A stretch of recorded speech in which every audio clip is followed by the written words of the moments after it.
এই ফাইনালি এই স্টুডেন্টগুলো হচ্ছে তাদের কাছে 5-7 হাজার টাকা করে নিয়ে 15-20 হাজার টাকা সেল করে।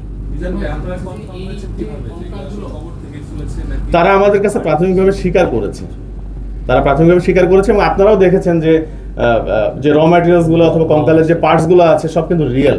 এখানে কিন্তু প্লাস্টিক অথবা অন্য কিছু দিয়ে বানানো না, একবারে হিউম্যান বডির একবার র ম্যাটেরিয়ালস। কোনো ফ্যামিলি ক্লেম করে অথবা যদি আমরা জানতে পারি যে তারা যদি বুঝতে পারে যে তাদের কবরস্থান থেকে এরকম মিসিং হয়েছে, এরকম যদি আমাদের কাছে কোনো অভিযোগ আসে, তাহলে আমরা সেই ক্ষেত্রে আপনি যেটি বলেন ডিএনএ প্রোফাইলিং করা কিংবা এটি তাদেরকে ফেরত দেওয়ার ব্যবস্থা আমরা করব।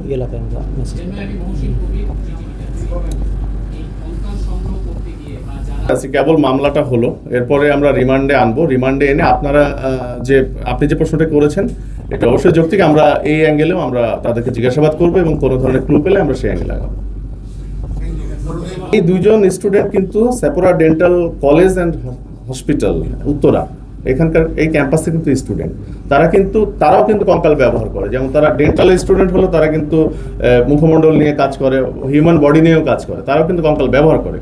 তো তাদের ধারণা আছে, এই স্টুডেন্টগুলোর ধারণা আছে এই কঙ্কাল সম্পর্কে, এবং তারা এই কাজের সঙ্গে ইনভলভ বলে আমাদের জানিয়েছেন। এবং যে রুম থেকে আমরা পেয়েছি 402 নম্বর রুম উত্তরার ওই ক্যাম্পাসের পাশে, সেই রুমে অনেক উটকো গন্ধ এবং তারা সেখানে স্টোর করে রেখেছে কিছু আন্ডার প্রসেস, কিছু প্রসেসড কঙ্কাল। তো সেটি দেখে মনে হয়েছে যে এই স্টুডেন্টগুলো আমাদের কাছে স্বীকারও করেছে এবং মনে হয়েছে তারা এই কাজটি দীর্ঘদিন যাবত করে, প্রসেসিং এর কাজটি। জি, ফয়সাল নামের আরেকজনকে ধরেছি এবং তার রুম থেকে আমরা 44টি কঙ্কাল পেয়েছি। হ্যাঁ, আমরা এটি নিয়ে কাজ করব। রিমান্ডে এনে আমরা আরো জিজ্ঞাসাবাদ করব যে এর পেছনে কারা রয়েছে।